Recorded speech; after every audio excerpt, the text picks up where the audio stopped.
So, ayun na nga guys. Naumay din ba kayo sa puro karne at lechon?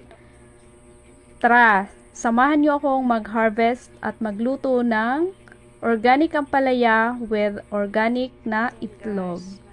So, ayan. Kapag may tinanim, may aanihin. So, hiniwa ko lang yan sa usual na hiwa ng ampalaya. And then, nilagyan ko lang yan ng asin. And then, ibinabad ko sa tubig. And nandyan yung ating organic na itlog. So, ayun na. Nagisa lang ako ng bawang sibuyas. And then, yung ating ampalaya. And, syempre, ang ating organic na itlog. So, napakasimpleng luto lang yan guys. Pero napakasarap na pang-almusal. Yun lang. Thank you for watching and enjoy!